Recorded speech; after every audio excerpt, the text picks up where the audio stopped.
Bai Yi is the leader of a proficient Awaken team called the Divine Core. Because magic exists in this world, demons and their caves appeared, which in turn caused those with special powers like Bai Yi to awaken. His team is the strongest in their organization, and they are on a mission to exterminate the Demon King, Belphegor. Belphegor is a triple S-class demon with 5 elements, making him a tough opponent.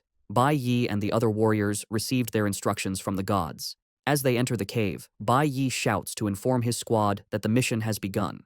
This is the 100th high-level demonic cave the proficient team has challenged. His team includes Ling Yue, Han Xiaoling, and Lucian. Due to its predicted difficulty, the mission was designated an L-class purge operation, the highest rank. However, the team is excited for the mission, as they have been promised a vacation once they defeat Belphegor. In perfect sync, the team unleashes their powers on the attacking demons. Bai Yi leads the attack as they easily cut through the demons with swift and precise attacks. This is possible because all members of the Divine Core are L-rank warriors. Within a few minutes of coordination, the team clears the cave and kills the Demon King Belphegor. The team members excitedly talk about how easy it was. However, Lucian is skeptical about the operation. He feels it was too easy for an L-rank mission, and Bai Yi agrees.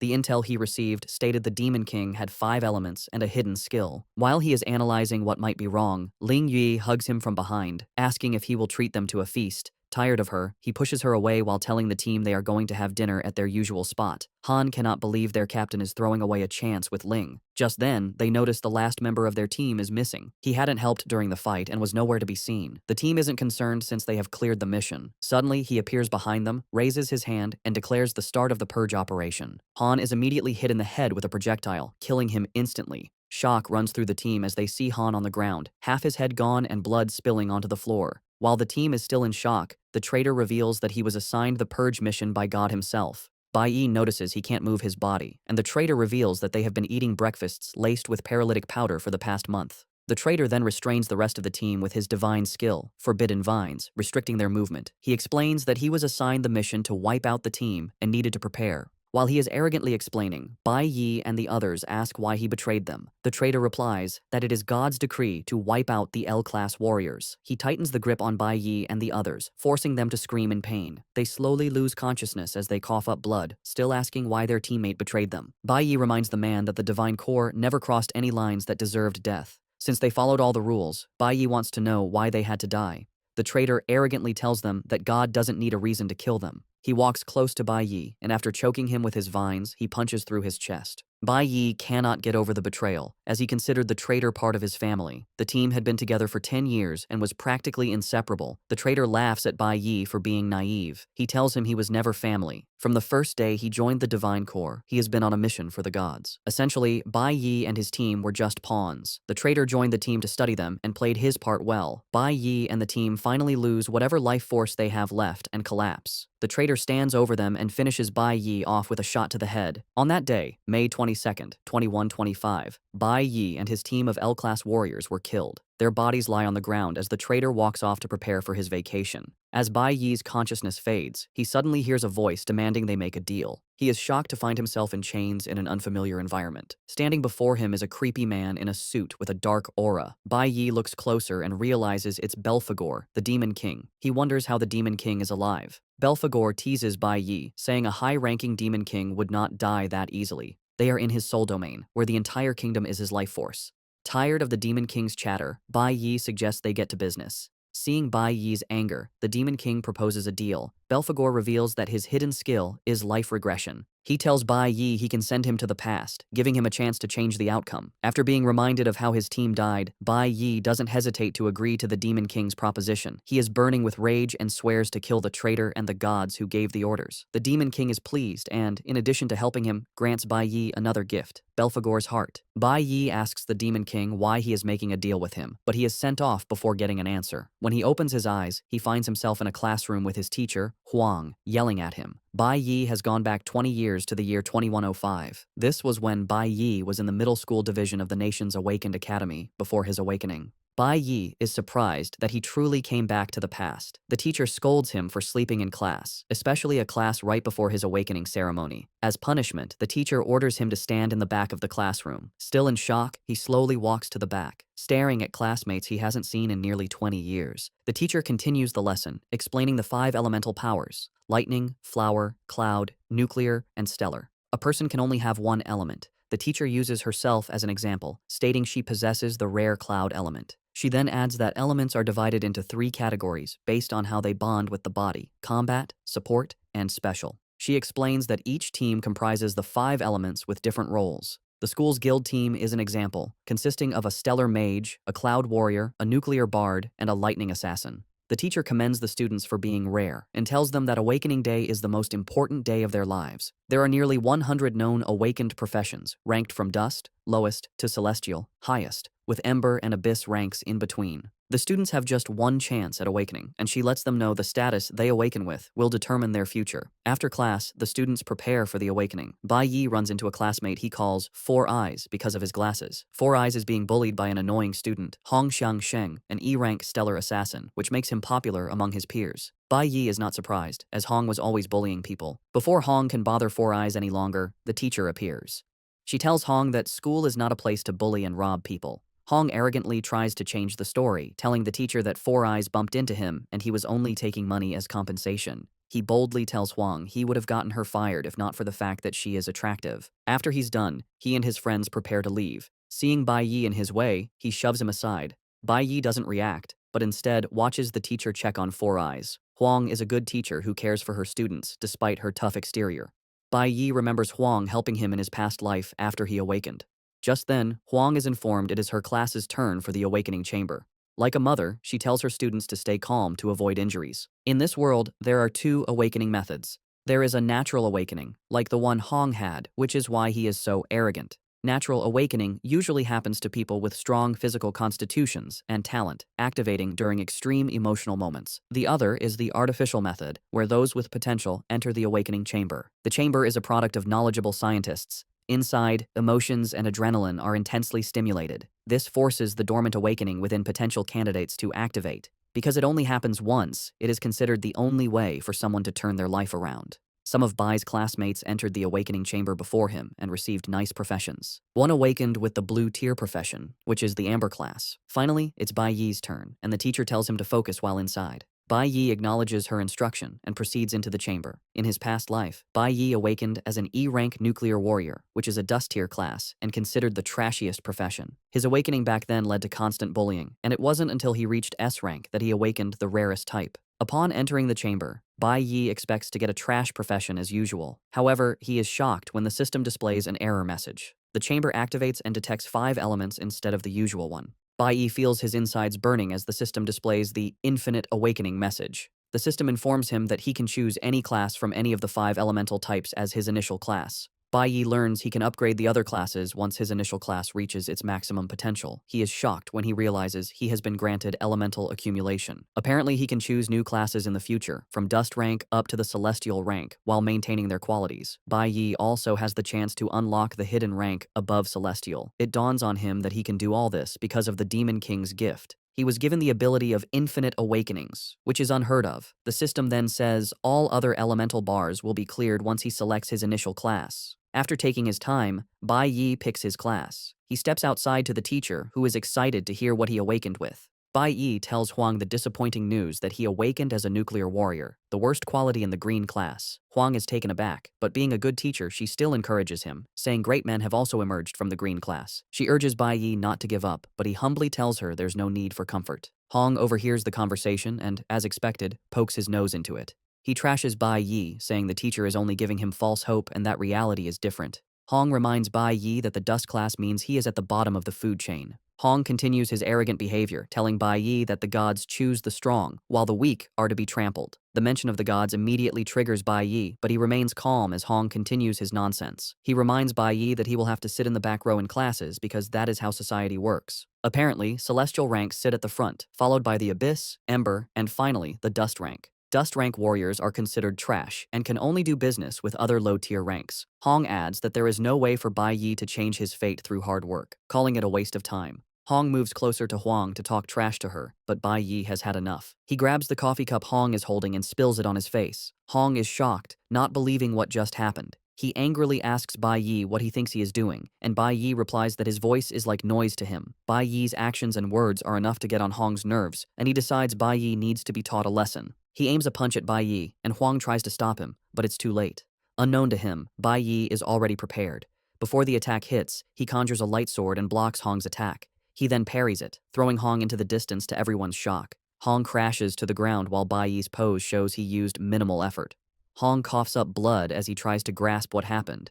The other students watching cannot believe what they just saw. Apparently, Bai Yi intentionally chose the nuclear warrior class because he is already used to it. This was his class in his past life, and he knows everything about it. Hong manages to get back on his feet and arrogantly tells Bai Yi he just got lucky. He mentions that he is an abyss rank and is completely different from trash like Bai Yi. Huang, with her keen eye, figures out that Bai Yi didn't get lucky. She realizes Bai Yi used a top-tier movement skill exclusive to the warrior class. Huang knows the parry skill allows the wielder to nullify an attack while reflecting its full force back to the opponent. She is shocked to see Bai Yi pull it off so easily as it's a skill her master couldn't manage after 10 years of hard practice. Huang is more puzzled that Bai Yi, having just awakened, already has such high combat experience. While Huang is lost in thought, Hong unleashes a short sword, ready to take Bai Yi down. Hong is now really mad and assures Bai Yi he is going to embarrass him in front of everyone. Bai Yi just stands there coolly, revealing that he intentionally picked the dust class. He knows that in the near future, all his critics will see the great side of the dust class, but by then, it will be too late. The students are hyped as the two stand in a fighting pose. However, fighting with powers is forbidden in the school. Hong's father is an important official, and his uncle is the school's dean. Bai Yi, on the other hand, has no reputable family, meaning he has everything to lose. Four Eyes fears he will be expelled if he fights Hong and asks the teacher what to do. The teacher quickly takes the initiative. She steps in, telling them to stop, but Hong is already pissed. He wants to get back at Bai Yi for humiliating him. Hong threatens to beat Bai Yi up, even if he gets on his knees and begs. He sees himself as highly talented, while Bai Yi is just a loser. The teacher also knows Hong is right since the difference in their attributes is great. Hong is an Abyss rank warrior, giving him a 200% boost in all attributes. Abyss ranks are far superior because their attributes are double that of a Dust rank upon awakening, and they can grow while the Dust rank remains stagnant. No one watching, including Four Eyes, believes Bai Yi has a chance. They assume he's going to be crushed. Four Eyes agrees Hong is a disgusting person, but has been surviving by playing the fool to avoid problems. He believes avoiding Hong is the only way to survive since a head-on clash will only lead to an unpleasant end. Once he's done weighing up his opponent, Hong runs toward him. The teacher is worried and screams at Bai Yi to watch out. She assumes Bai Yi plans to parry Hong's attack again, but knows this might not work since the skill consumes a lot of stamina.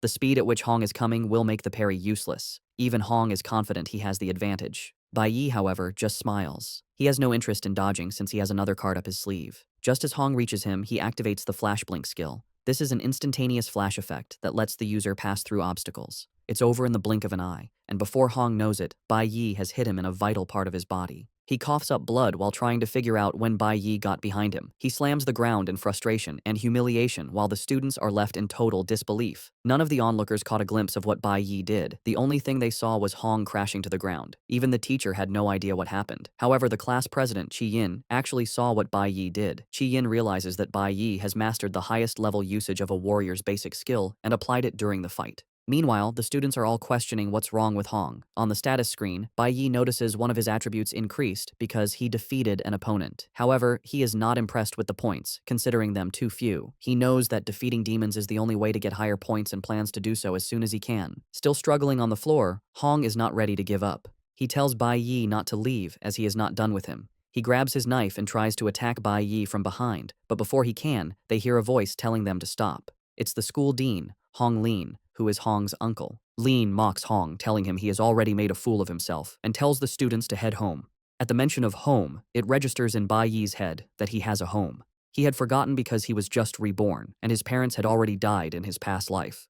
He remembers that something tragic happened on this very day, and before the dean can address him, he frantically dashes off. Even Hong is shocked as Bai Yi runs from the scene. The dean is short of words but turns to Huang, telling her to get her student under control. He promises to overlook what happened, and Huang thanks him. Later, Hong follows his uncle to his office to justify what happened. He claims Bai Yi only got lucky, but his uncle screams at him, saying Bai Yi utterly humiliated him. Leon stood in the distance and witnessed Bai Yi use the flash blink. He explains to Hong that in that split second, Bai Yi found his weakest point and struck it, leaving him defenseless. The dean is pissed because even with his experience, he cannot execute the flash skill with such proficiency. The dean compares Hong's battle with Bai Yi to that of a pro gamer toying with a noob, letting his nephew know that Bai Yi is no ordinary kid. Meanwhile, Bai Yi is rushing, thinking about how important it is for him to get home. He reaches the apartment building quickly, remembering how things went down in his past life. He is ready to stop it from happening again, even if he dies trying. Bai Yi enters the house while his father watches TV and his mother does the dishes. He looks angry as he enters, and his father is surprised he came home early. Bai Yi ignores his father and focuses on his mother. With tears in his eyes, he expresses his gladness that his mother is fine. His mother is mute and communicates with Bai Yi using sign language. She tells him she made his favorite hot and sour noodles, but Bai Yi immediately says he isn't interested in noodles today. He tells her that he wants to eat pickled fish. Bai Yi's mother tries to argue, but finally gives in to her son's stubbornness. She agrees to get the pickled fish, and Bai Yi offers to follow her, but his father stops him, saying his mother can go by herself. He wonders why Bai Yi came back and didn't greet him. He stands up, gets his alcohol, and asks Bai Yi how his awakening went, eager to hear what his son awakened with. It turns out Bai Yi's father, Bai Lingsheng, is a class electric warrior and is fairly strong, which makes him dangerous. Bai Yi tells his father he didn't awaken that day because things took too long. His father demands to know why he came home early if he hadn't awakened. He mentions being disappointed with his friend's son's awakening class and expects his own son to awaken with the Abyss rank. Lingsheng claims he awakened with the Abyss rank and has poured his sweat and blood into raising his son. Pissed, and with a scary aura, he demands to know what Bai Yi awakened with. Engulfed in the aura, Bai Yi lies again that he hasn't awakened. This only makes his father angrier, and he smashes a drink bottle on Bai Yi's head. When he learns Bai Yi awakened with the dust rank, he grows more furious and yells at him. Lingsheng is a violent man who can't control his emotions. In Bai Yi's past life, his father's fury and embarrassment over the dust rank turned to violence. He hit Bai Yi, but his mother stepped in as she always did. As a weak boy, Bai Yi could only watch as his father beat his mother for an hour. The beating was so severe that a blow to the head left her mentally unstable. He could only cry as he watched his mother get battered in his previous life. Now reborn, he aims to change things. He still doesn't have what it takes to challenge his father, a C-rank Abyss class warrior, and will need time to level up. The tactics he used against Hong won't work here. His father is on another level, with real combat experience. Bai Yi sadly realizes he can't touch his father yet. His father grabs him by the hair, ranting that he regrets Bai Yi was ever born. Bai Yi knows he is in a deep mess. His father came home early to wait for him and won't let him go until he's satisfied. Knowing his father's violence, he wanted his mother away from the house. Bai Yi is glad he got her out, but as he celebrates this internally, a blow lands on his head. Things worsen when someone enters the house. It is his mother, the very person he tried to keep from witnessing the violence. His mother is horrified to see Lingsheng pounding on their son's head as he lies on the ground. She had rushed back as fast as she could to feed her hungry son, which explains her quick return. Bai Yi is terrified to see his mother, wondering if history is about to repeat itself. As expected, Lingsheng turns his attention to the poor woman. In a flashback, Bai Yi sits in a prison cell. In his past life, he became the first person to advance from a green to a platinum tier. Because of this feat, his cellmate wonders why he was arrested and brought to a prison for those sentenced to die. Bai Yi's only statement was that he deserved to die because he beat his mother to death. He was sentenced to death for killing his father in revenge for what happened to his mother. Now, in the present, history is about to repeat itself. As Lingsheng continues his madness, Bai Yi's mother runs to check on her son. Bai Yi knows he is stronger than an ordinary person who wouldn't have survived his father's punch. His mother tries to help him up, shielding him from his angry father. Lingsheng continues his rant, telling his wife he was happy when she was pregnant. Since his siblings couldn't produce a son, he believed he was destined to restore the family's glory. However, he is disgusted by what followed. His son, his great hope, awakened with the worst class, dust rank. Lingsheng screams at his wife, reminding her Bai Yi can't advance because it is a trash class. He blames his wife's genes for the result. Lingsheng loses control and raises his hand to hit her, but Bai Yi won't allow it. He uses Flash Blink to get past his mother and block his father's attack. Lingsheng is thrown backward and smiles heroically. His mother is worried, knowing what is coming next. Lingsheng gets to his feet and arrogantly walks toward his son, intending to beat him to a pulp. Bai Yi plans to use the parry attack, but before he can activate the skill, his father's punch breaks through his sword and hits his face. Bai Yi spills blood, bitterly realizing the huge power gap between them. Before he can breathe, another punch comes. He blocks it with his hands, but the shock still injures his ribs. Lingsheng prepares another powerful strike to put his son in his place, mad that he has the guts to defy him. Bai Yi sees the punch coming, but can't dodge or block it. He only covers his head with his hands as the blow lands. Lingsheng tells Bai Yi he deserves to die for awakening with a useless class. Yet, Bai Yi remains standing, unwilling to let history repeat itself. Seeing Bai Yi still up makes Lingsheng angrier. He mocks him, asking if he thinks he's the real deal just because he awakened. Lingsheng grabs a chair, ready to smash his son. Bai Yi's mother holds him as they brace for the hit. Just then, a commanding voice outside demands they open the door. Lingsheng is disappointed by the interruption. Bai Yi's mother holds her son, relieved by the break. However, the knock is no surprise to Bai Yi, as he arranged it. Ling Sheng acts tough as he opens the door, but his attitude changes when he sees who is there. Two tough-looking men stand at the door and ask Ling Sheng what took him so long. The two men are inspectorate investigators, Liang and Chen Jin Wu. Liang is the red A-rank deputy captain, while Chen Jin Wu is a blue C rank. Ling Sheng is shocked to see them, and, while trembling, asks what they are doing at his house. Liang shows him a picture of a wanted criminal named Snow, asking Ling Sheng if he has seen him. Apparently, the office received a call that Snow was seen in the building, so the police are conducting a house-to-house search. Ling Sheng is relieved to hear that he is not the reason for their visit. He smiles, telling them he has not seen Snow. Since Snow is popular and always on TV, he assures them he would report it if he ever ran into him. Just then, Liang notices Bai Yi is in bad shape and asks Ling Sheng what happened. Ling Sheng lies that his son was careless and fell while buying groceries. He taps Liang on the shoulder, telling him not to worry about such trivial matters. Before he can finish, Bai Yi cuts in, telling the officers his father is lying. Bai Yi boldly states that his father hit him, which is why he is all bloodied. 18 minutes earlier, Bai Yi had used the apartment's phone booth to call the police, saying he saw Snow in the building. He knew they would not joke with any news concerning Snow, but he didn't expect them to arrive so fast. He is glad they came, as it bought him enough time. Ling Sheng tries to dismiss his son's words, lying that he doesn't have what it takes to beat his own son. However, Bai Yi counters with the truth. He tells the officers his father hit him in the head with a wine bottle and on the arm with a stool. Bai Yi continues pointing out where his father hit him, telling the officers they can evaluate his body for injuries. He takes it further by quoting their rule of law, stating that awakeners who cannot control their violent behavior and harm others are to be detained in the awakener prison for 15 days. The cops are shocked and impressed by how knowledgeable Bai Yi is. Ling Sheng turns to look at his son with contempt. With everything Bai Yi has said, Liang has no choice but to arrest Ling Sheng. The cops immediately grab him, and when he tries to reach for his son, they tell him to calm down, or they will use force. Ling Sheng is grabbed out of the house, but he threatens to wipe his son out once he is back. Bai Yi ignores him and closes the door as he is dragged away. Once they are safe, Bai Yi's mother runs over to hug him. Bai Yi is relieved that he was able to save his mother. However, he has 15 days to get stronger and promises his mother that Ling Sheng will never touch her again. Before his father was taken, Bai Yi managed to grab the key to his safe. He knows his father has something important inside, as this is how he climbed from E rank to C rank. Later, Bai Yi heads to the safe and unlocks it. The contents were a secret Bai Yi learned after his father died in his past life. He opens the safe and brings out a scary blade. Bai Yi plans to take on the demon caves using the blade. Since demon caves are the only way to upgrade his class, he knows he has no choice but to enter the labyrinth. However, there is a problem.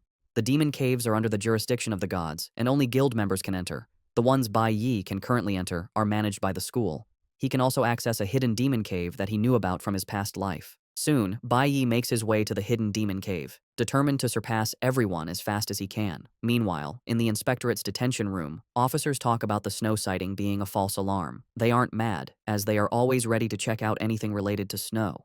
While they discuss, Ling Sheng tries to bribe them for his release. Liang is disgusted by Ling Sheng's behavior, especially since he was a guild member. The officers tell him things will get worse if bribery is added to his charges. They urge him to stay put for the night before being sent to the Awakener prison the next morning. Ling Sheng's rage is directed entirely at his son. Since Bai Yi knows his father will be out in 15 days, he is preparing to take on the demon caves to level up. Demon caves are another space parallel to their world, accessed by a door that appears out of thin air. Once discovered, they are mostly taken over by guilds because they house demonic beasts and ores, making them the best place for awakeners to improve. However, a team is usually required to enter since the caves are dangerous. The one Bai Yi is about to take on was only discovered 5 years later in his past. An F-rank cave requires 3 E-rank warriors, while an E-rank cave needs a 5-person team of 3 E-rank and 2 D-rank warriors. Bai Yi is confident the cave he is about to challenge is an F rank. The demon caves are known to be dangerous, but since Bai Yi has no other choice, he must take on the cave by himself. He knows why he needs to get stronger as soon as possible. Armed with the weapon from his father's safe, he proceeds into the demon cave. The area is filled with ice and snow, and Bai Yi figures he is in the domain of a cloud-type magic beast. As he strolls through the domain, he soon runs into a sleeping ice bear. In front of it are human skeletons, showing that others might have entered before. While he is looking around, a bloodthirsty forest wolf appears and almost gets him. The E-rank wolf is still stronger than Bai Yi. Bai Yi leaps backward to avoid the wolf, but it comes at him again. He is able to block the wolf's teeth with the blade. Bai Yi then goes on the attack, taking down the wolf with a single slash. This is possible thanks to the A-rank weapon he is wielding. It is a weapon not available on the market, which is why his father kept it hidden. With this weapon, Bai Yi can close the skill gap between him and the beasts. The weapon is known as the Hunwu blade, made from Hunwu stone. It is so powerful it cuts through iron like butter. However, even with the weapon, Bai Yi knows he needs at least 4 strikes to take down beasts because of their defense. He casually teases about how he misses being an L-rank awakener. He learns he needs to defeat 20 wolves to upgrade a level on his skill set. Since he is fighting in an ice area, his cloud element will receive the upgrades. It will take him 10 upgraded levels to move from E rank to D rank. Soon, Bai Yi is surrounded by a pack of wolves attracted by the smell of blood. This is a perfect, yet dangerous opportunity to level up. The wolves gang up on him, but he relies on 2 skills, dodge and counterattack. He maneuvers his way around without taking damage while dealing damage to the beasts. He takes down the first pack, with each kill giving him 52 experience points. He also acquired Wolf's Fangs. After taking out the pack, he has the Wolf King to deal with. Using his agility, he delivers several cuts to the wolf's body, giving it no chance to heal. The Wolf King dies, and Bai Yi earns 56 points for the kill. Because he defeated the Wolf King, he also earned a Snow Wolf Diamond. After clearing out the first pack, Bai Yi has enough experience to upgrade to D rank. He also earned 12 attribute points and allocates them as he sees fit. He notices he is already tired after taking out just 20 wolves and is not impressed with how weak E-rank bodies are. He also knows he needs a dimensional backpack to store his loot. Bai Yi admits that taking on a demonic cave solo is difficult. The Snow Wolf Diamond he earned is a durable jewel used to craft special weapons and is expensive on the market. He knows the only way to access a high-tier demonic cave is to join the Divine Core. Since awakening schools are under the guilds, they often send representatives to scout prospective warriors. It is every student's dream to graduate and join a guild. But if a student is kicked off their team, their career is likely over, which is what happened to Bai Yi's father and why he is stuck at C rank. Looking at his current situation, Bai Yi realizes he will burn even more stamina taking on the beasts alone. He is already exhausted. Before he knows it, another pack of wolves appears. He decides to use a trick he has up his sleeve. He runs, and the wolves follow. He leads them into a forest where he cuts down trees to give himself space. This disturbance attracts the forest's other beast, the cloud python. Now Bai Yi has wolves and pythons to deal with. To get out of the situation, Bai Yi kicks his plan into motion. He lets off a loud explosion, hoping it wakes one particular beast. His plan works as the sleeping frost bear angrily emerges from its den. The enraged bear attacks whatever it sees. The wolves and pythons are not safe from the bear's rage as they all get smashed. While the bear is rampaging, Bai Yi cleans up from behind, earning a bunch of experience points. He continues with these tactics, earning points and obtaining python fangs and wolf fangs. Bai Yi uses the beast's weakness against them. They are aggressive but lack brains. By using the bear against the others, he conserves stamina. However, he still needs to finish them off to gain experience. After fighting for some minutes, Bai Yi is exhausted. He decides to move to the next phase of his plan. Once the beasts are lined up, he hits the ice floor and breaks it to kill them. He has been analyzing the terrain and noticed they are on an ice bridge suspended between 2 cliffs. This brilliant plan takes out almost all the beasts in one go. Bai Yi is exhausted but still needs to handle the frost bear and the remaining wolves. The system unlocks a new title for him, 1 against 100. With this title, his stats increase by 10% when fighting multiple enemies. However, Bai Yi is not worried about the frost bear yet. He knows every cave has a final boss and expects it to show up. He has caused enough chaos and wonders why the boss hasn't appeared. Suddenly, an ice spell hits the area. Before he can react, he and the beasts in front of him are hit. Bai Yi realizes his assumption was wrong. The final boss had already awoken and was waiting for the perfect moment when everyone was exhausted. Bai Yi and the beasts are gathered in one spot, making it hard to escape. The spell hits him, and his legs are already frozen. He realizes the ice bridge was part of the boss's trap. The boss put everything in place to show up and reap all the rewards. It dawns on Bai Yi that the cave's final boss is intelligent. The final boss is the Kalen demon monkey, which also has other apes as guards. Almost all of Bai Yi's body is covered in ice, preventing movement while the demon monkey wears an evil smirk. Apparently, the cave is a high-risk one that requires a group of E-rank warriors. With his body completely frozen, Bai Yi fears he might go into hypothermia, which would be his end. The monkey boss raises his hand, points at Bai Yi, and orders his monkeys to attack.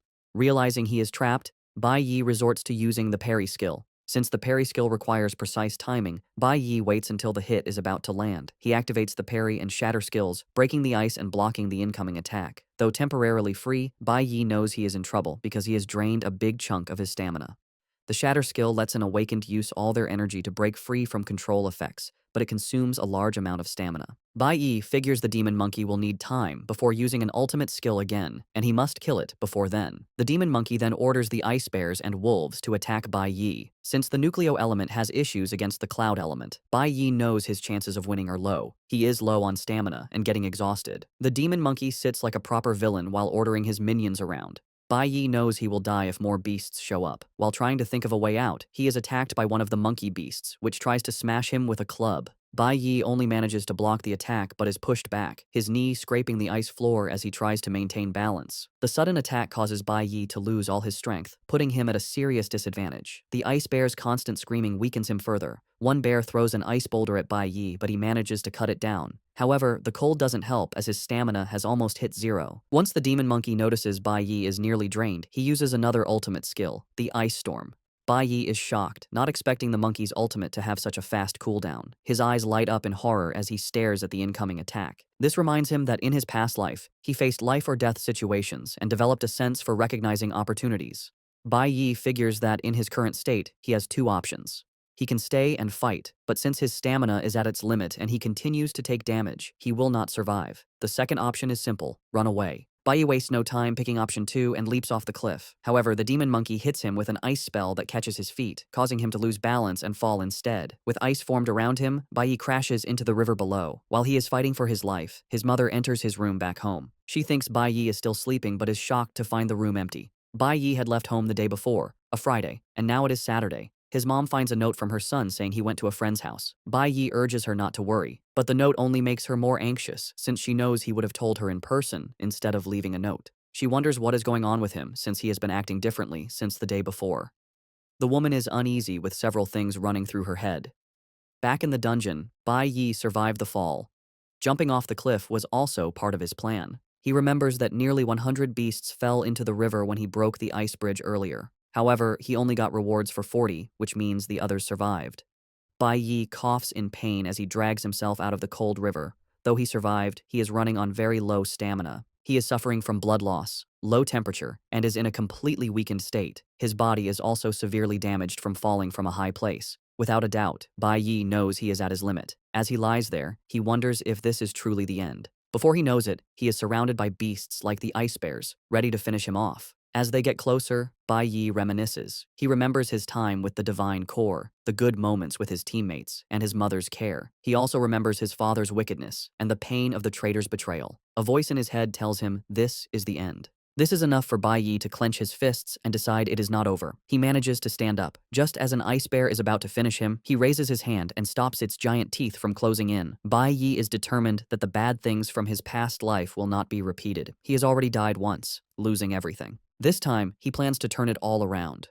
With newfound determination, Bai Yi smashes the ice bear and throws it into the distance. He lets out a cold breath and grabs his short sword again. His desperate attempt triggers something that can push for a class advancement. Bai Yi stands with a yellow aura swirling around his body, surrounded by monsters. His decision to solo a dungeon and face dangerous beasts was to make himself feel the desperation from his past. This feeling triggers an adrenaline rush, which he hoped would cause a class advancement. Though he almost died, he didn't meet the conditions. However, instead of a class advancement, he learns a new ultimate skill, Nucleo Holy Swordsman.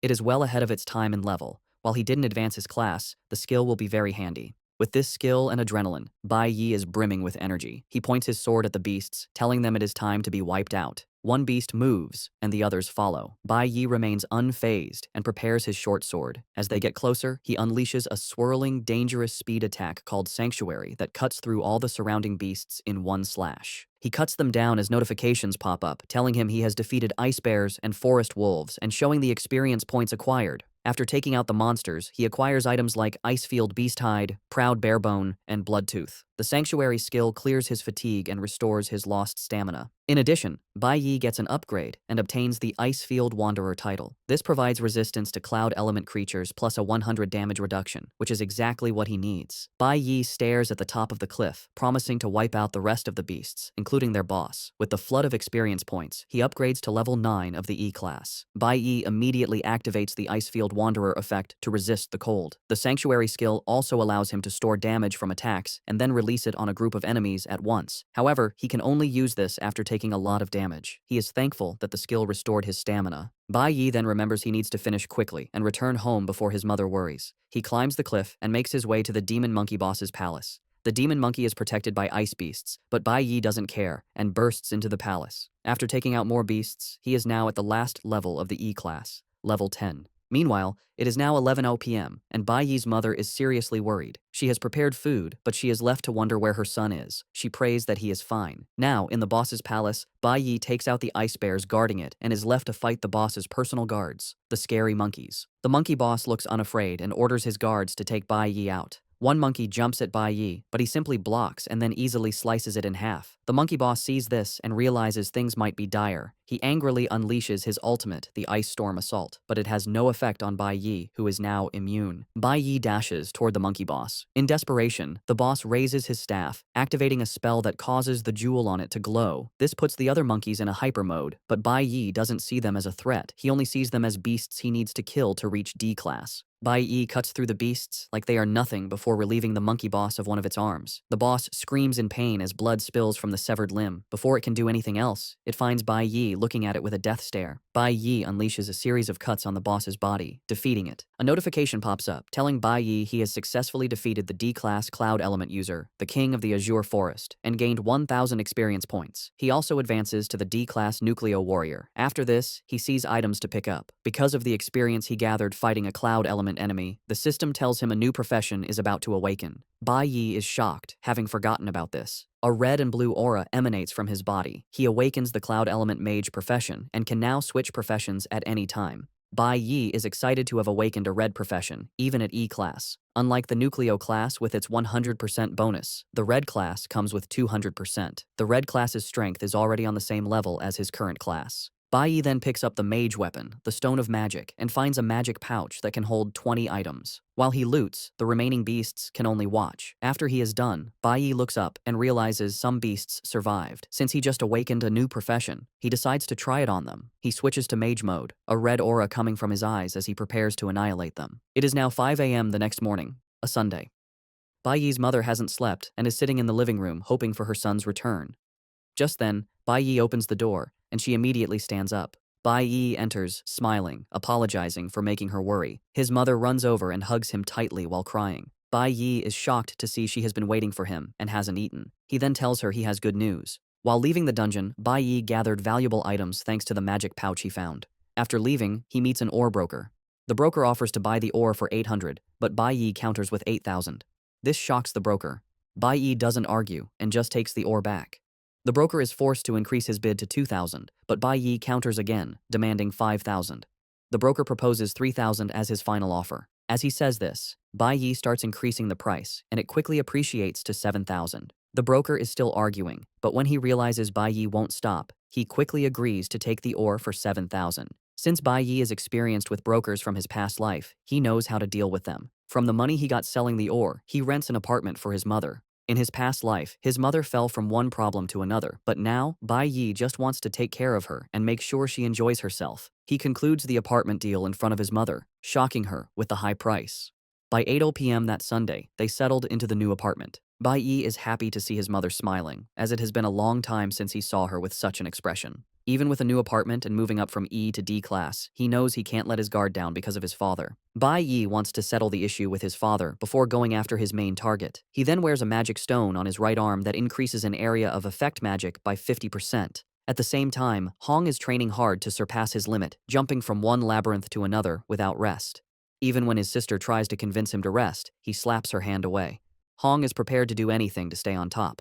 Elsewhere, an unknown person checks the list of newly awakened students, disappointed by the lack of exceptional talent. The next morning at 7:30 a.m., Bai Yi's mother had prepared food for him. Bai Yi is shocked to realize he is running late. He asks why she didn't wake him, and she replies that he was resting so well she couldn't bear to disrupt him. She pats him on the head, urging him to eat slowly. With his mother's comfort, Bai Yi calms down, realizing it has been a long time since he slept peacefully or had an unhurried breakfast. Just then, his mother asks if there is anything he wants, like a toy or a book. Bai Yi is surprised by the sudden offer of gifts. His mother reminds him that his birthday is next Friday, June 5th. It dawns on Bai Yi that she is right, but he totally forgot, as it's been too long since he last celebrated. After his mother died in his past life, no one celebrated his birthday again, and he gradually forgot about it. As he eats, Bai Yi racks his brain to think of anything he wants, but is left confused since he already has what he truly desires. His next and most important goal is to kill the traitor who caused his and his team's death. When Bai Yi gets to school, he learns they are preparing for the combat simulation. The teacher stands before the newly awakened, telling them about it. He explains that the academy is supervised by the Divine Guild, who will be watching their every move. The combat simulation is the best way to impress them. He tells them it will serve as the school graduation assessment and will be broadcast live. The best performer will get to participate in a training camp with the high school division. The camp happens only once a year and is the best opportunity to connect with the Divine Guild. The school usually organizes the best students from middle and high schools to travel together to the Shanghai Nation, where the Divine Guild headquarters is. Bai Yi remembers the Shanghai Nation as where he met his master and where the traitor was born. However, the traitor never met his master since he joined the Divine Corps after him. Bai Yi knows he must get high scores in the assessment to get into the training camp, giving him more chances to find the traitor. The simulation battle is this Friday, 4 days away.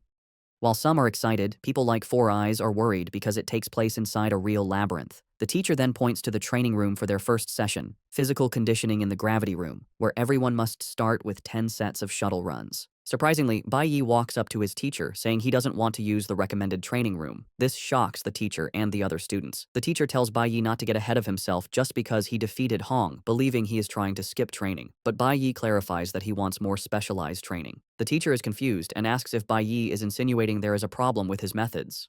Bai Yi reveals that physical conditioning is necessary for most awakeners, so the gravity room isn't a bad option. However, he believes the shuttle run is only best for classes like assassins and warriors, which require speed and coordination, and not everyone needs this. He tells the teacher that classes like mages and chanters are better suited to train in the element room. He adds that everyone should be allowed to train differently since their classes are used differently. The teacher hears this and points out that Bai Yi is basically teaching him his job. Qian overhears and is shocked. She realizes Bai Yi's proposed training method is the same one a Divine Corps training officer, Mr. Dong Yang, mentioned. However, it's a new method, and she would only know about it because her father brought home the videotape. Qian is surprised that Bai Yi came up with the same idea. Specs tells Bai Yi to avoid being blunt with the teacher, who is the school's most authoritative trainer. Instead of getting angry, the teacher pats Bai Yi on the shoulder, smiles, and says the training method he mentioned is interesting. The teacher then explains that with so many students, it would be difficult to cater to everyone's specific needs in the short term. He points out that the combat simulation assesses student performance, and if done wrong, it could derail a student's entire life.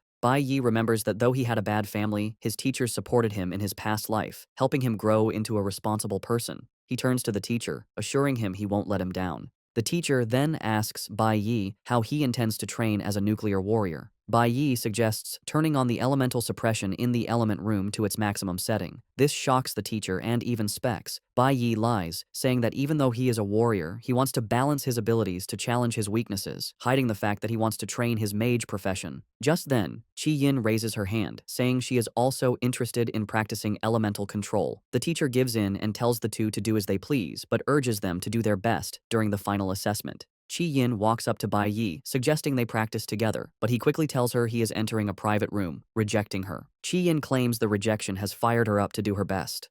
While training in the elemental room, Bai Yi has some difficulty, as he is still new to the mage profession, but plans to master it in the short time he has. He also plans to hide his ability to switch professions since the school is under the gods' supervision, and every student's move is watched. He wants to avoid becoming an early target for the gods. Meanwhile, Qi Yi trains with only 1% elemental suppression, thinking she can rival Bai Yi's strength. Bai Yi is also not ready to interact with his classmates, wanting to protect them. After school, Specs and his friend catch up to Bai Yi, telling him to slow down. The two were Bai Yi's best friends in middle school in his past life. Because they were all weak, they shared the same fate of being bullied. Having his weak friends around was the only happy moment he had in middle school. Now aiming for revenge, Bai Yi doesn't think he needs social interactions. To get away, he gets on his bicycle and rides off, leaving them behind. They can't believe he ran off again, as they were supposed to be an unbreakable trio. Specs points out that Bai Yi has totally changed since the awakening, now seeming like a confident person. Moments later, they catch up to Bai Yi, who is waiting for them. He tells Specs to get his lungs checked when he is free. The two are happy he finally stopped, but Bai Yi shatters their hopes again, telling them they are too slow to keep up with him.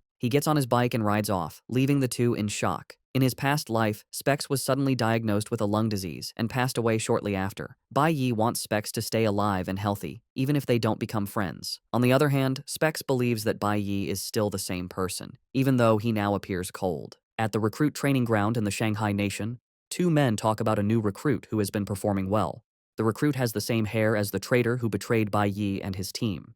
That evening, when Bai Yi returned home, he told his mother to avoid going out alone. He assures her that he will always return home early with groceries. Bai Yi is worried because he knows the environment is not entirely safe for his mother and he needs to provide a better place for her. At the Awakener's prison, Ling Sheng is already making a deal with one of the chefs. The next day, Tuesday, Bai Yi has managed to familiarize himself with how mages operate, realizing the key is casting time and calculating the required elemental power. While he is pushing the training room to its limits, his friends are struggling with shuttle runs. The training continues the next day, and afterward, Specs and his friend ask Bai Yi to join them for dinner. As expected, he bluntly refuses, saying he needs to return home early. However, he leaves his friends with some advice, telling them a secret technique for archers. The friend, who is an archer, rejoices after hearing the advice. By Thursday, Specs visits the clinic, where the doctor tells him he is very lucky to have come in. The doctor informs him that a fast-growing parasitic tumor is in his lungs. The doctor tells Specs to schedule surgery at a major hospital soon to have it removed. Specs thanks the doctor and assures him he will make an appointment. As he leaves, he remembers that Bai Yi was the one who warned him about his lungs. He wonders how Bai Yi knew there was a problem, which adds to the mystery surrounding him. Just then, he hears some guys talking about Hong.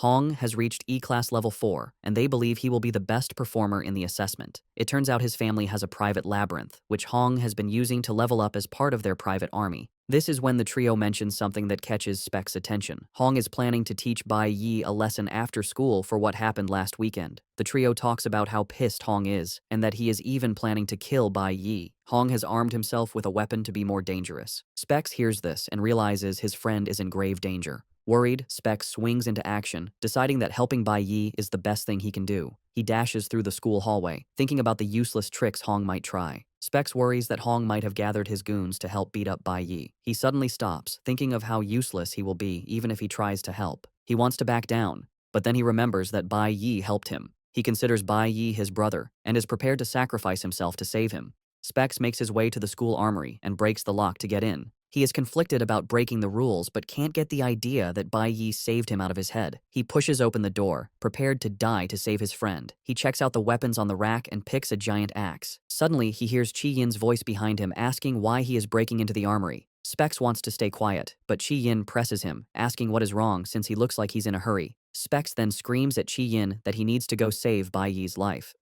Meanwhile, Bai Yi has noticed he is being followed, but he reaches an alley before telling whoever it is to step out. Hong steps out, looking menacing with a sword in his hand. He tells Bai Yi that he is there to settle their score. Bai Yi turns with a pitiful face, asking Hong if he thinks he has what it takes to defeat him. Hong replies that he is positive he can take Bai Yi down. He says this while dashing toward Bai Yi with his skill called Accelerate. Hong claims he has been training non-stop since the incident. In addition to accelerating, Hong activates another skill to appear behind Bai Yi. Just before he can land a hit, Bai Yi moves very fast out of the way. Once there is an opening, he grabs Hong and smashes him to the ground. Hong gasps in pain, realizing Bai Yi's attack power is far higher than his own. He cannot believe this is possible, and Bai Yi tells him he is not the only one who has been training. Bai Yi whips out his dagger and smashes it into the ground beside Hong's head. Hong finally realizes that Bai Yi is well ahead of him in power and strength. They may be the same age, but Hong figures out the menacing figure in front of him is someone he can never surpass. Hong is shocked that Bai Yi leveled up too and screams at him, asking what his level is. He refuses to believe it, asking how he did it. Hong reveals he engaged in extra training just to get to level 4, which took a lot of hard work. He can't believe Bai Yi is still faster.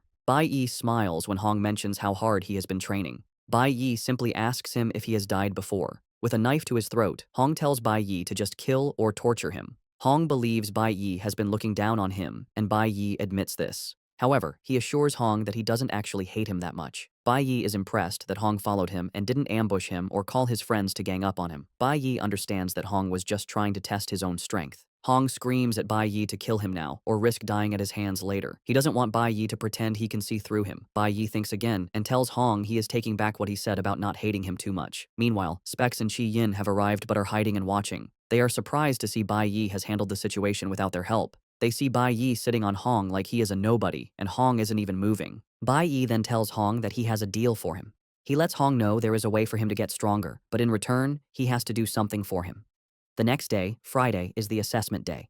The teacher tells the gathered students that it is time for the combat simulation. He explains that even though it is a simulation, they will enter a real labyrinth. Although most of the labyrinth's power has been sealed, there are still dangers. The teacher urges them to act according to their capabilities since there are many dangerous monsters inside. To ensure the students are safe, high school students have been assigned to guide them. The seniors will not fight, but are expected to intervene in the face of danger. A team of 4 to 5 people will be formed with a senior student leading them. They can choose between E-class and F-class dungeons. However, the E-class dungeons are much more difficult, and the teacher urges them not to try one if they don't have the strength. He adds that failing the challenge will result in the loss of academic credits, showing how important it is. After giving the instructions, the teacher tells them to start choosing their dungeon level. He asks the students to raise their hands if they want to challenge the E-class dungeon. A total of 8 students, including Chi Yin and Hong, raised their hands for the E-class dungeons. Specs is surprised that some students are crazy enough to take on the dangerous dungeons. Out of 180 students, the teacher announces that 8 have volunteered. He lets them know the rest will be randomly distributed to the F-class dungeons. However, Chi Yin notices that Bai Yi didn't raise his hand.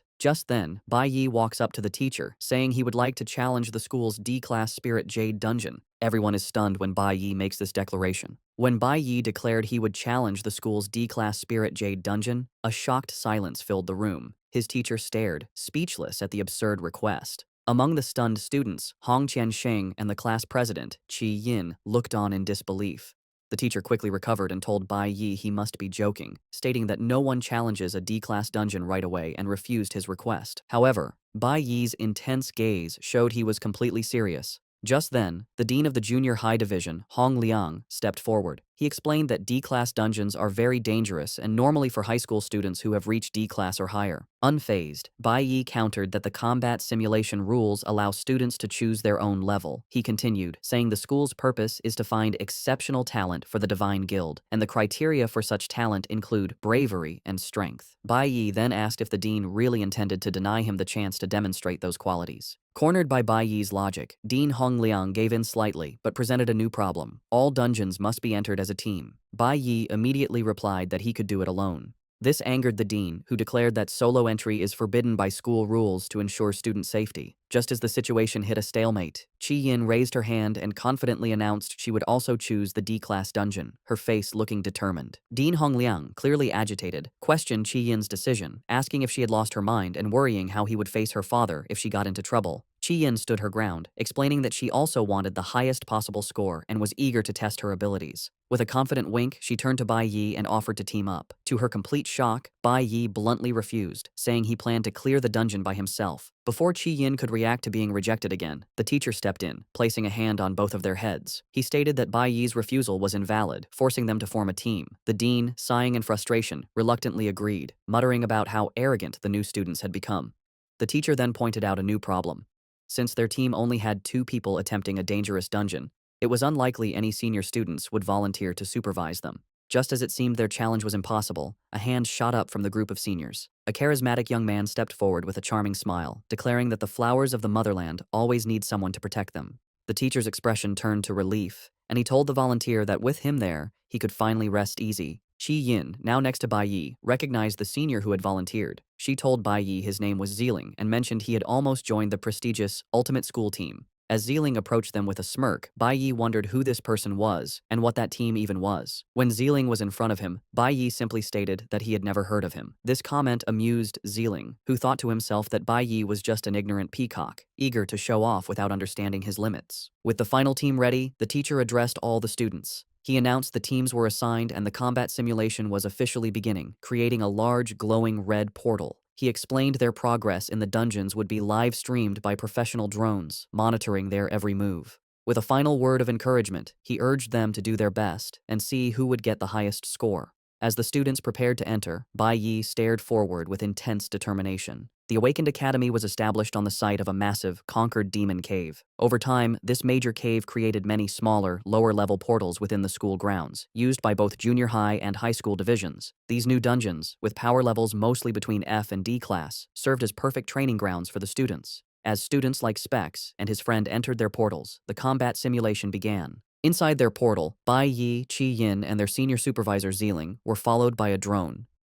Bai Yi was aware the simulation was being broadcast and that his every action was recorded. He knew he had to control himself and not reveal all his trump cards, especially when facing unknown threats, thinking of the gods who were watching. His reason for choosing this challenge was clear. The Spirit Jade dungeon held something he desperately needed. The team arrived in a dark forest, standing on a cliff's edge.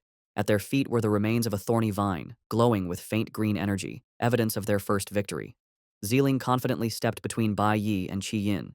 He told them not to worry, as he would protect them, boasting he had experience clearing even unsealed D-class dungeons with other powerful awakened. As they went deeper into the forest, Qi Yin asked Ziling how strong the monsters in a D-class dungeon were. He explained their levels range from E5 to D5. However, since the school's dungeons have their strongest beasts sealed, it was unlikely they'd face a true D-class monster, and there wouldn't be a boss. He added with a grin that they shouldn't underestimate high-level E-class monsters, as their attack power and speed can be strong. He reminded them that as new students, they were still just small fries, and Qi Yin nodded in understanding. Ziling then turned to Qi Yin, promising to find low-level monsters for them to farm points and assuring her he wouldn't let her get hurt. As he was speaking, he noticed Bai Yi had walked far ahead, a strange green aura glowing around him. Ziling paused, puzzled by Bai Yi's action. He called out, warning Bai Yi not to run so far ahead in case he angered a monster. Bai Yi stopped and turned back, bluntly telling Ziling he was being too noisy, which left the senior speechless. With a confident smirk and glowing eyes, Bai Yi told Ziling to just stay back, as his help wouldn't be needed. Ziling and Qi Yin could only stare as Bai Yi continued ahead, taking the lead. The view shifted to the livestream camera, showing the trio as the official broadcast for this year's combat simulation began. Back at the academy, large screens were set up for students and staff to watch the combat simulation live streams, showing the progress of the teams in the dungeons. The scene then shifts to a private room with a plaque that reads, "Ultimate School Team." Inside, a young man with green hair, the team's vice captain, was on a call. He urged the person he called captain to watch the broadcast, mentioning it was interesting this year. With a smirk, he pointed out that a junior student had chosen to challenge a D-class dungeon. A woman's voice responded, her face hidden in shadow, asking what profession the student had awakened as. The vice captain explained that this was the most fascinating part. The student was a nuclear warrior, one of the worst professions available. Intrigued by this reckless confidence, the mysterious captain stated that she wanted to watch and see what gave this student such audacity. The story shifts to show the other student teams in their own challenges. In a sealed F-class dungeon, Specs was panicking, screaming for the monsters to stay away while waving a tambourine. His team was battling F-class flame bats and fierce bats, with his teammates in close combat while he provided support from the back. A senior student supervising his team told him not to be so tense, reminding him his role was to provide buffs from a safe distance. Specs, however, was still terrified, exclaiming how frightening even the lowest-level F-class monsters were. Meanwhile, in a sealed E-class dungeon, the threat was greater. Teams were facing packs of fierce fangs, wolf-like beasts crackling with elemental energy. Hong Qinsheng's team was struggling, with several members wounded on the ground. A healer tended to one of the injured, asking if he was all right. Seeing his team in trouble, a determined Hong declared that if they couldn't handle it, he would take on the beasts himself. Fueled by his rivalry, he charged at a fierce fang, shouting that he would absolutely surpass Bai Yi. A red status window appeared as he struck, showing a skill that boosted his strength, critical hit rate, and lifesteal, pushing him to his limit. The scene cuts back to the sealed D-class dungeon where Bai Yi had just unleashed a powerful attack, a green slash of energy cutting through the air. He stood calmly, surrounded by the bloody corpses of several fierce beasts. System notifications confirmed his kills, with each E-class monster granting him 30 experience points. His teammates, Ziling and Qi Yin, watched from a distance in disbelief, their supervisor stammering as he asked how Bai Yi had possibly done it. Before he could answer, a new threat appeared. Two massive, multi-eyed spider monsters crawling toward them. Unfazed, Bai Yi simply explained to Qi Yin that the monsters here were sealed and had only half of their power, which was why they weren't too difficult to handle. Qi Yin, still in awe while watching him wield the large blade from his father's safe, argued that even at half strength, he had fought many opponents at once. She admitted that she was still a long way from reaching his level. As he turned to face the next challenge, Bai Yi told her it was pointless to compare herself to others. With a calm and focused expression, he advised her to concentrate on improving herself. Amused by Bai Yi's blunt words, Qi Yin smiled brightly, clutching her spellbook as she declared that she would do her best. Ziling, however, watched from the side with a scowl, fuming that this arrogant junior was stealing the spotlight. He stepped forward, trying to reassert his authority by reminding Bai Yi that this was a D-class dungeon, and he shouldn't get overconfident. Patting Bai Yi's hair condescendingly, Ziling acknowledged his performance was good for a first-timer, but warned him that this dungeon had 3 caverns and wouldn't be so easy. He began to give tactical advice, ordering Qi Yin to deal with monsters from the right. Without pause, Bai Yi interrupted, stating that he would take the left side, leaving Ziling flustered and ignored. The team now stood in a large cavern with the bodies of defeated beasts. Before them, the path split into 2 tunnels, and at the far end of the cavern, a massive, glowing red magical seal pulsed. As Bai Yi ignored him and spoke directly to Qi Yin, Ziling's frustration grew. Bai Yi asked Qi Yin if she could handle the lower-level monsters on the right path by herself. Sidelined, Ziling could only watch, thinking how disrespectful this junior was. Bai Yi explained to Qiyin that the purpose of the simulation was to test their individual abilities, and she needed to prove her own strength. He then asked her a simple question. Didn't she want to get a good score? That was all the motivation Qiyin needed. Her expression became firm as she declared that she understood and could do it. With the plan set, Bai Yi walked down the left path alone, while Qiyin and Ziling took the right. Watching Bai Yi's back as he left, Ziling's face twisted with rage. Muttering a curse, he decided that if Bai Yi wouldn't learn the easy way, he would have to be taught a lesson the hard way. In a flash of golden light, he summoned a glowing bow, his intentions clearly turning malicious. Back in the viewing room, the teachers and students were watching Bai Yi's live feed in amazement. Screenshots from the drone footage showed him single-handedly taking down hordes of E-class monsters. One viewer exclaimed that it was incredible how many beasts Bai Yi had already defeated. A teacher asked what his current level was, and another replied that his official report still listed him as E1, though his real level was unclear.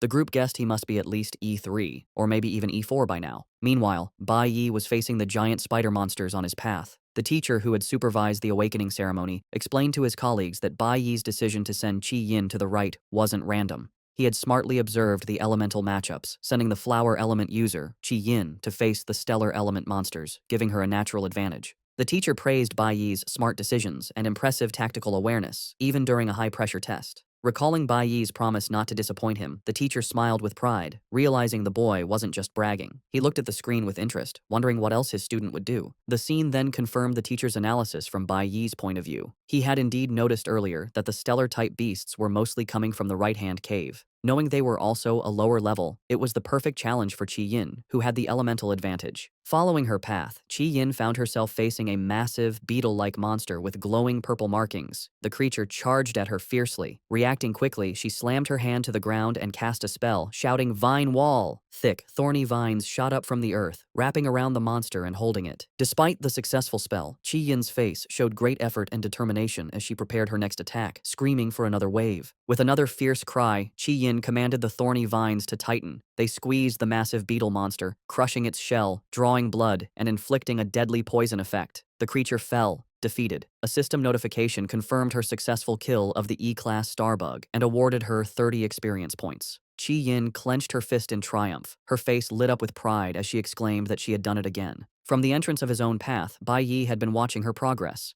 He noted that mages, even at the E-class level, already have their basic class skills. In Qi Yin's case, it was the ability to create a poisonous wall using plants, a skill known as Vine Wall. Bai Yi was genuinely impressed. For her first time in a dungeon, she was very calm while facing monsters stronger than herself. She also had the tactical sense to use her wall skill not just for defense, but to trap the monster and create a smaller kill zone. He concluded that she definitely had a natural talent for combat. Having confirmed she could handle her side, Bai Yi turned his full attention to the massive, glowing red seal at the end of his cavern. Flames of 5 different elements flickered around it, and he figured the dungeon's sealed D-class monsters must be behind it. With Qi Yin handling the beasts on her path, he was free to focus on his own, more dangerous goal. As he approached the seal, Bai Yi considered his strategy. He was confident he could get a high score while hiding his true strength, even with the drones broadcasting his every move. However, he needed to carefully plan his next step, especially with such a powerful seal in front of him. Meanwhile, watching from the entrance to Qi Yin's path, Ziling was furious. He couldn't believe the nerve of these juniors, who were completely ignoring his authority. Deciding that if they were so confident, he would show them a real challenge, his eyes fell on the magical seal in the main cavern.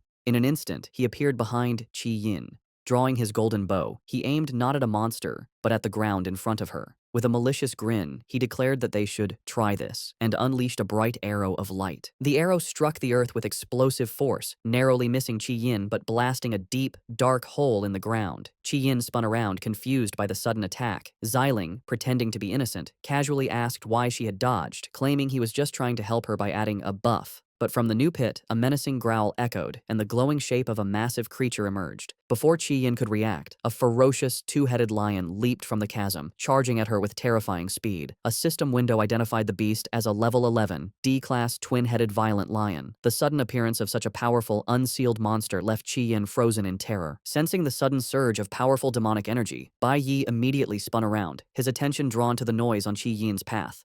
The twin-headed lion, now fully emerged, roared as its body burst into flames.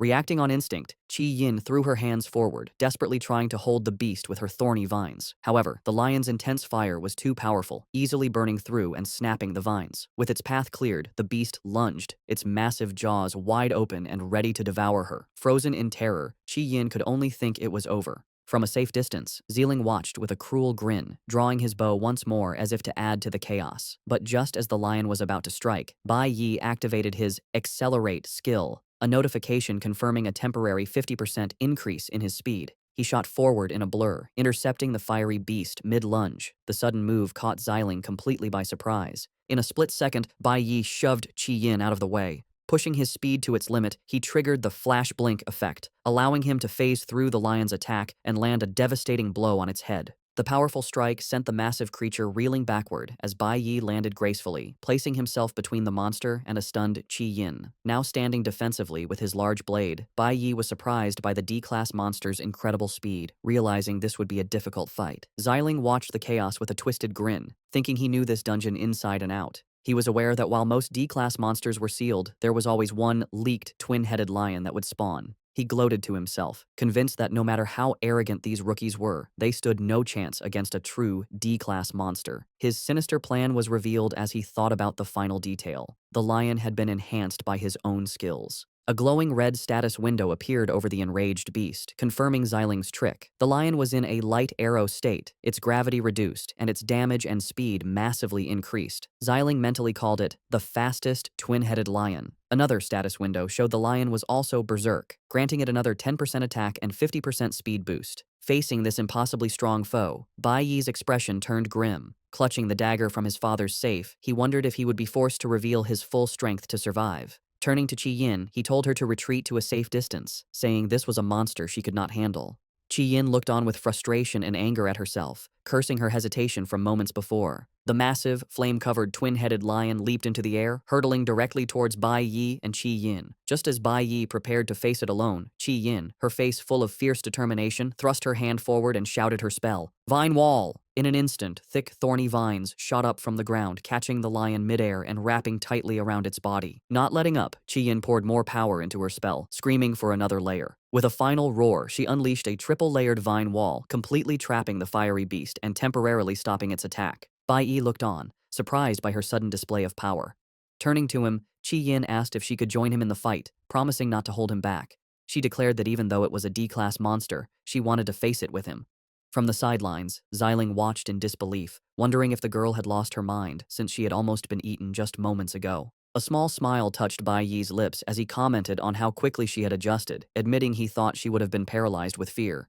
Qi Yin responded with new confidence, stating that she had worked too hard to be defeated here. Now standing side by side, they prepared to face the restrained D-class monster together, ready for the real battle to begin. Looking at Bai Yi with a confident smile, Qi Yin said she trusted him completely, stating that with him by her side, she knew she wouldn't die. Bai Yi, always practical, immediately cautioned her, reminding her she had used a lot of power on the triple-layered skill and that her energy was limited. Qi Yin simply replied that she knew. This exchange made Bai Yi remember Qi Yin from his previous life.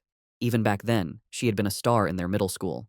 A flashback showed a younger Qi Yin confidently introducing herself to the class, declaring her dream was to join the Divine Guild and become a divine priest. Bai Yi remembered her as a confident, optimistic, and kind girl. Despite coming from a powerful family, she was always friendly and served responsibly as their class president.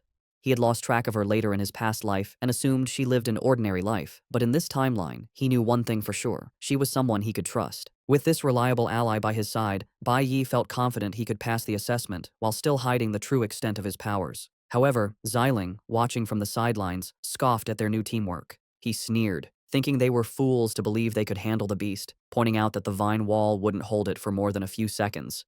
Real combat wasn't won on confidence alone, he thought angrily, convinced that with their little strength, they had no chance against the enhanced D-class monster he had unleashed. With a cruel smirk, Xiling decided to wait. He would let them struggle and fail, and only when they were desperate enough to beg for his help would he step in. At that moment, he would teach them a harsh lesson about respecting their elders.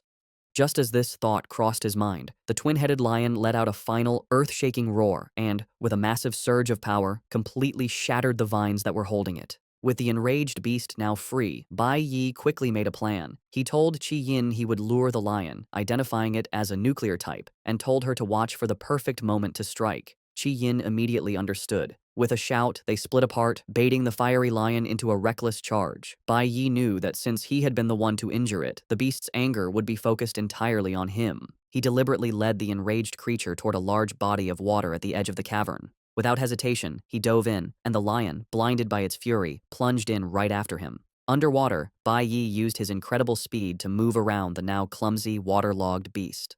Finding the perfect opening as the lion struggled in the unfamiliar environment, he shouted to Qi Yin that now was the time. Responding instantly to his signal, Qi Yin cast her Vine Wall spell. Just as the lion emerged from the water, the soaking wet beast, its fiery aura gone, was completely trapped by the thorny vines. It roared in frustration, but its power was clearly reduced. With a fierce look of concentration, Qi Yin commanded the vines to constrict. The plan worked perfectly. The water had neutralized the lion's fiery abilities and disrupted its nuclear core. System notifications confirmed that its berserk and nuclear states had failed, leaving it poisoned and unable to struggle free. As Bai Yi emerged from the water and landed on the shore beside her, he confidently held his large blade ready. He declared that the beast could no longer escape, and it was time for them to end the test and claim the highest score. From his hiding spot, Xiling watched the scene, his face full of disbelief. He couldn't understand how a single layer of vines had trapped the powerful lion, especially since he would have struggled against the beast himself, and he had even enhanced its power. He could only stare and curse in frustration. Meanwhile, back in the viewing room, the teachers and staff were analyzing the brilliant strategy. One instructor explained the simple logic. Luring the nuclear-type lion into the water nullified its core skills, while strengthening Qi Yin's flower-type abilities. Bai Yi's teacher praised him for his excellent reactions and leadership, noting how he used basic elemental counters and teamwork to defeat a much stronger monster.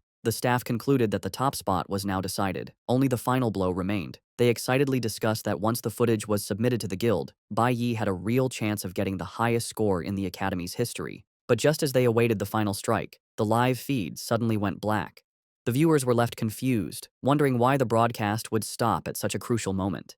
Back in the dungeon, the reason was clear. The recording drone lay shattered and smoking on the ground. Xiling stood nearby, a cruel smirk on his face and a glowing energy bow in his hand. He thought that without video evidence, Bai Yi could forget about getting the highest score. With the threat eliminated, a system notification confirmed their victory over the level 11 D-class beast, awarding them 100 experience points. Bai Yi complimented Qi Yin, telling her it was thanks to her abilities. She modestly replied she only succeeded because she followed his instructions. However, Bai Yi corrected her, explaining it was her own dedicated training that had built up enough elemental resistance, which let her use a single skill so powerfully.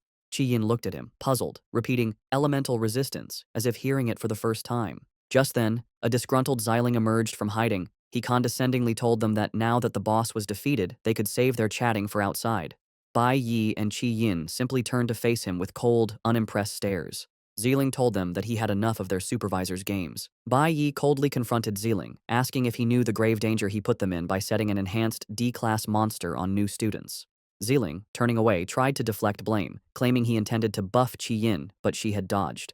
Bai Yi immediately cut him off, stating his skills must be pathetic if he couldn't even aim properly. With a piercing glare, Bai Yi questioned how he could call himself an archer with such poor aim. Qi Yin, now equally angry, joined in, remarking it was no wonder he couldn't get into the ultimate school team. Furious at their insults, Xiling spun around, his energy bow flaring as he asked what they had just said. Without flinching, Bai Yi stepped in front of Qi Yin, ready to block any attack. Overwhelmed by their defiance, Xiling's anger seemed to deflate into resentment. He slowly lowered his hand, muttering that the road ahead was long. Turning his back, he gave a final threat, telling them to just wait before storming off towards the dungeon's exit. After he was gone, Bai Yi and Qi Yin walked over to the wrecked drone Xiling had destroyed. Qi Yin, fuming, commented on their senior's terrible personality. She then noticed Bai Yi examining the broken machine and asked what he was doing. Bai Yi explained their supervisor had destroyed the camera to stop them from getting a high score. Since no one could see them, Xiling would have to leave and get a new drone. Bai Yi then pointed out that everyone else was far away in their own dungeons, which gave them plenty of time. With a small, calculating smile, Bai Yi remarked that Xiling had actually done them a favor. He now had the perfect chance to do the rest of the things he had planned. Qi Yin could only stare at him with wide-eyed confusion, asking what he meant and what he was planning to do. Bai Yi led Qi Yin back to the central cavern, stopping in front of the massive, pulsing red seal that held the dungeon's strongest monsters.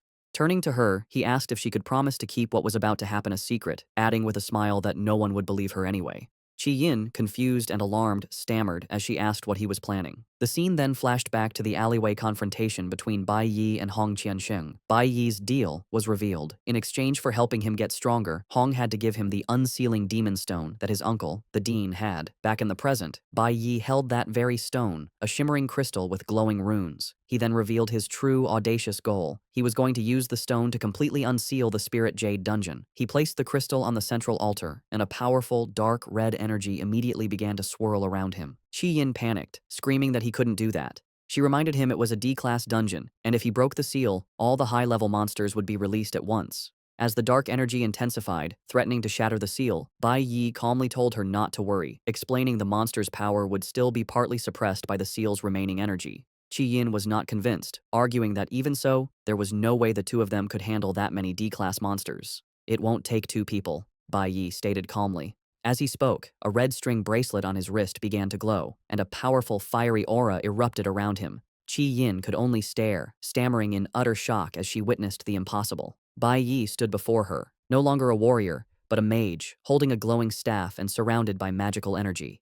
Qi Yin's eyes went wide as she screamed, asking how he could possibly be a mage. As a powerful red aura surrounds him, Bai Yi tells a surprised Qi Yin to stay near the exit for safety. Instantly, the magical chains holding the beasts shatter with a loud crash, and three ferocious, flame-covered lions break free and charge toward them. Terrified, Qi Yin yells for Bai Yi to be careful, reaching out a hand as if to protect him. However, Bai Yi remains calm and faces the approaching beasts. Holding his staff, he summons cloud elemental power as the lions roar. A system notification confirms he has switched to his E-class Cloud Element Mage profession. With a determined look, he unleashes his spell, and a powerful wave of icy energy swirls around the charging beasts. Qi Yin watches in disbelief, realizing Bai Yi has a red profession, a very high rank. She thinks to herself how hard it was for her to control just one lion, and yet Bai Yi controlled all three at once, completely freezing them in a massive block of ice. As they both look at the trapped beasts, Bai Yi explains that after being sealed for so long, it was expected they would all come out at once. With an intense gaze, he adds that he will need a bigger area for what he plans to do next.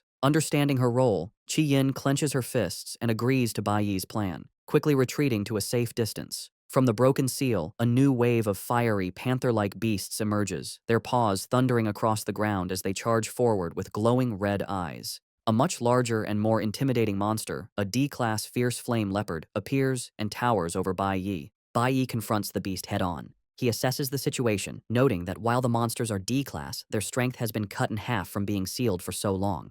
As a mage, he uses his ice-forming skill, a technique that turns moisture in the air into solid ice to control enemies. He thinks to himself that his first step is to restrain all of them. As the giant shadow of a beast looms over him, Bai Yi decides it's time to change tactics. A system notification appears, and he switches his profession back to nuclear warrior, preparing for a direct assault. Now in his nuclear warrior form, Bai Yi dodges a powerful lunge from a D-class fire sword beast, a green aura flaring around him as he narrowly avoids its attack. With a confident smirk, he internally mocks the beast for trying a sneak attack on him. As another fiery beast charges, Bai Yi activates a skill, disappearing in a flash of green energy, just as the monster strikes where he once stood. In a brilliant display of power, he instantly reappears, having switched back to his Cloud Element Mage profession, staff in hand and ready to cast another spell. A close-up reveals one of the beasts completely encased in jagged, cracked ice. Watching from a safe distance, Qi Yin is stunned, wondering how he can switch between professions so freely. It is in this moment that she has a profound realization. Seeing him fight now, she finally understands why he insisted on training in the element room. He was practicing his elemental resistance. She reflects on her own magic, realizing she used to believe strength came from raw power and casting spells often. However, after watching Bai Yi's masterful display, she understands that true strength lies in controlling one's power. Qi Yin thinks about how elemental power comes from nature and is wild and difficult to tame. She now sees that only by gaining complete control over one's elemental power can a person unlock more versatile and powerful techniques. She watches in awe as Bai Yi manipulates the ice he created, turning a basic skill into a weapon and launching shards at the trapped beasts. A spark of understanding and determination glows in Qi Yin's eye. Bai Yi stands calmly. Before him, the entire horde of monsters is trapped, wounded, and defeated within his ice constructs, a testament to his incredible skill. Qi Yin can only look on, amazed that he has already mastered his abilities so completely. Watching Bai Yi's absolute mastery, Qi Yin lowers her head and clenches her fist, a shadow falling over her face. She thinks to herself that he has already left all of them far behind.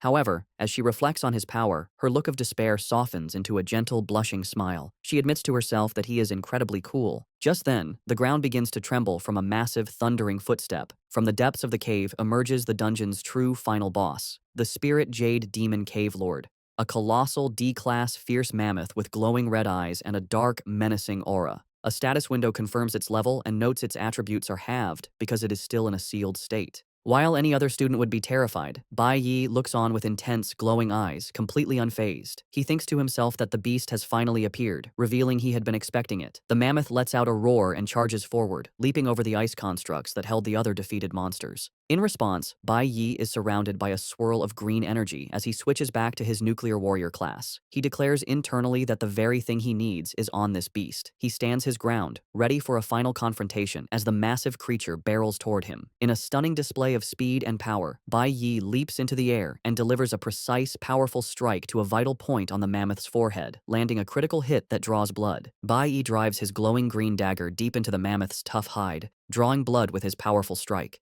He lands gracefully as the colossal beast recoils, now bleeding from several wounds. With a grim expression and blood on his face, Bai Yi internally notes that this sealed level 15 mammoth is weaker than the level 10 monkey boss he fought before. Roaring in pain, the wounded mammoth thrashes its massive head and charges at Bai Yi in a blind fury, its powerful stomp cracking the ground beneath it. Undeterred, Bai Yi moves with incredible speed, unleashing a relentless series of attacks and landing multiple critical hits on the beast's vital points. Overwhelmed by the assault, the mammoth finally stumbles, its massive body beginning to fall. Sensing victory, a new power awakens within Bai Yi. His eye begins to glow with a brilliant golden light, and he is suddenly surrounded by a powerful fiery aura. Holding his dagger ready, he prepares to unleash a devastating final attack. Activating his title, 1 against 100, Bai Yi unleashes his ultimate skill, Sanctuary. A massive, horizontal wave of golden energy erupts from him, sweeping through the cavern and engulfing the mammoth and every other monster in its path. The colossal mammoth can only roar in terror as the overwhelming power washes over it. The attack is so powerful that it not only hits the final boss, but also destroys the other beasts still trapped in Bai Yi's ice constructs, instantly killing them. A flood of system notifications appears, confirming the defeat of multiple D-class monsters, twin-headed lions, fierce flame leopards, and fire sword beasts, awarding him hundreds of experience points for each kill. The final notifications confirm the defeat of the level 15 D-class fierce mammoth, which grants him a massive 1,000 experience points. He also loots valuable materials, including fiery beast bones and a high-grade material called the Jade Tooth, used for forging E-class nuclear weapons. Standing in the now-cleared dungeon, Bai Yi holds a crescent of pure golden energy in his hand. His personal status screen is displayed, showing a significant increase in experience across his flower, cloud, nuclear, and stellar elemental bars. With his objective seemingly complete, he casually dismisses the golden energy with a flick of his wrist and turns to leave. As he walks away, he looks down and sees a peculiar item left behind where the mammoth's body vanished, a pink, yin-yang shaped stone. A system notification identifies the item as the responsive jade stone, a pair of jade stones with a special function. Staring at the precious object, Bai Yi thinks to himself that he has finally obtained it, revealing this was his true goal for unsealing the dungeon all along. After his victory, Bai Yi is showered with rewards. System notifications confirm his massive power increase. His nuclear warrior class is now D-class level 13, and his cloud element mage class has reached D-class level 11. While reviewing his new stats and holding the responsive jade stone, he notes with satisfaction that even his mage profession has advanced. His 1 against 100 title has also upgraded to One-Man Army, which now grants a 20% boost to all attributes and a 10% lifesteal effect when fighting alone. Meanwhile, Qi Yin walks silently through the cavern filled with the bodies of defeated monsters, still processing the incredible power she just witnessed. Bai Yi approaches her and calls her name. With a serious expression, he reminds her of her promise to keep what she saw a secret. Surprised, Qi Yin can only say, "Huh?" as a notification appears, showing she has also leveled up, reaching E-class level 7 in her flower element mage profession. Back at the academy, the massive energy surge from the broken seal has sent the staff into a panic. The teachers, including Bai Yi's homeroom teacher, are seen running frantically down the halls. The teacher exclaims they've never detected an energy surge this large before. As they rush towards the dungeon entrance, they run into Xiling, who is strolling calmly. The teacher confronts him, demanding to know why he isn't inside protecting the junior students. Before Xiling can answer, the teacher shouts that the seal has been broken and they don't have time to talk. He and the other staff members push past a shocked Xiling, hurrying to deal with the crisis. Left alone in the hallway, Xiling's feigned shock melts into a twisted, malicious grin. He begins to laugh, thinking to himself that payback has come much faster than he expected. The teachers burst into the dungeon cavern, frantically shouting Bai Yi's and Qi Yin's names. They stop dead when they find the two students standing perfectly safe and unharmed. The lead teacher can only stammer in confusion. Bai Yi calmly greets him, asking why they have come. The bewildered teacher looks past them to the main seal at the back of the cavern, which is completely intact. He wonders aloud if the monitoring equipment reported an error, relieved that the students are safe. The scene then shifts to Friday, May 29th. Right before the end of the school day, Xiling is meeting with the green-haired vice captain of the ultimate school team. With a smug grin, Xiling asks if the materials he has submitted are finally enough to secure the last open spot on the team. The vice captain, however, smiles slyly and apologizes, informing Xiling that their captain has already chosen someone else. Xiling is stunned and enraged, demanding to know who was picked over him. He grabs the vice captain, yelling that the spot was supposed to go to the most valuable person, and questioning if his own strength and background were not enough. Just then, a woman's voice from the doorway states that they have already found the most valuable person. A confident woman with brown hair, the captain of the team, enters the room with a smirk. A status window identifies her as Ling Yue, a golden lightning assassin of an unknown level. She comments that the student named Bai Yi is very interesting, revealing that he is the one who has captured her attention and earned the spot. The story shifts to Friday evening, May 29th, at an outdoor noodle stand. Inspector Chen Jinwu is sitting with Bai Yi's father, Bai Lingsheng. Chen Jinwu, smoking, warns Lingsheng not to cause any more trouble, reminding him he went to great lengths to get him released from prison early. While eating his noodles, Lingsheng casually confirms he understands, though his expression quickly darkens into a resentful glare when the inspector isn't looking. Chen Jinwu leans in, informing Lingsheng that he has heard Dean Hongliang will be arriving next Friday, and asks if he understands what that means. Lingsheng simply tells him to relax. Just then, Chen Jinwu's phone rings with a call from his superior. Annoyed, Chen Jinwu gets up to leave, telling Lingsheng he is heading back to the team and that Lingsheng should also go home soon. Watching the inspector walk away, Bai Lingsheng agrees that he will, of course, be going home soon. As he continues to eat, his face twists into a mask of pure rage, his eyes glowing red with menace as he thinks about returning home. A final message appears, foreshadowing that a fateful encounter is about to happen much sooner than expected. An informational panel then explains the legend of the responsive Jade Stone. It tells the story of the master of the fierce mammoth, who fell in love with a girl and created the magical teleporting Jade Stone as a gift for her. However, he soon fell for another girl and cruelly discarded both the original girl and the Jade Stone, leaving it behind in the dungeon. Upon returning to his old apartment, he finds it empty and grows even more furious, shouting and wondering where his wife and son have gone. In a violent outburst, he kicks a stool to the floor, screaming curses and enraged that they dared to hide from him. His fury intensifies as he vows that if he finds them, he will kill them both, punctuating his threat by shattering a mirror with his fist. Meanwhile, in the safety of their new apartment, Bai Yi gives his mother the responsive Jade Stone he got from the dungeon. He gives her one of the stones, set in a necklace, telling her she should always wear it. With a reassuring smile, he shows her that he has the other, identical stone. Bai Yi explains the stone's power. If she is ever in danger, she just needs to crush the stone, and he will sense it, allowing him to instantly come to her side. Taking her hands, he confesses he couldn't feel at ease leaving her alone without this safety measure. As his mother holds the necklace, Bai Yi reflects sadly on how she has never received jewelry or the simple joys a woman should have. His mother, concerned for him, gently suggests that he shouldn't spend his weekend just looking after her. She encourages him to go out and have fun with friends his age. Bai Yi smiles and tells her not to worry, saying he has no need for that. His answer doesn't reassure her. Instead, she looks worried and insists that everyone needs friends and important people in their life. Her words make him pause and fall silent. He turns away, pondering her question about important people. His thoughts drift to his past life, and a vision of his old Divine Core teammates, Ling Yue, Han Xiaoling, and Lucian, appears in his mind. A wave of sadness washes over him as he wonders if he will ever have the chance to meet them again in this new timeline. Late that night, at 11:58 p.m., Bai Yi stands before a wild D-class demon cave. He reflects that with the responsive Jade Stone now protecting his mother, he no longer has to be distracted by worry. This is another hidden demon cave he knows about from his past life, one that only opens for 1 hour each night between midnight and 1 a.m., giving him very little time. With his mother safe, he can now focus entirely on improving himself. With his dagger drawn, he resolutely steps into the demonic portal. As he enters, his mind flashes back to his previous life. He remembers that even after becoming a top-tier warrior, strong enough to face the D-class bloodflowers in this cave, he was still helpless to save his team. The painful memory of watching his comrades die resurfaces. His mother's words about needing friends echo in his thoughts, but the memory of betrayal makes him bitterly question the idea. Channeling his pain into determination, he leaps into action, striking down one of the monstrous plant-like creatures. With a swift series of slices, he defeats the Bloodflower. A system notification confirms the kill, awarding him 260 experience points and 3 Bloodflower petals. As he collects his loot, he defiantly dismisses the need for friends, thinking they only brought him pain in the end. Bai Yi thinks about how useless his past efforts were. He realizes that no matter how strong he became, if the gods simply wished it, he and his team were doomed. He channels this frustration into his fight, dodging a powerful attack from one of the massive creatures with a burst of speed that shatters the ground. He remembers how, despite all their power, they were left with nothing, not even a proper burial. This anger fuels a swift, critical strike against the monster. As he lands, a notification confirms his kill and the experience gained, reinforcing his conviction. He must become stronger. He pushes himself to move faster, weaving through a horde of demonic tendrils. He grits his teeth, determined to become stronger than everyone else, even as he is swarmed and bitten by multiple creatures.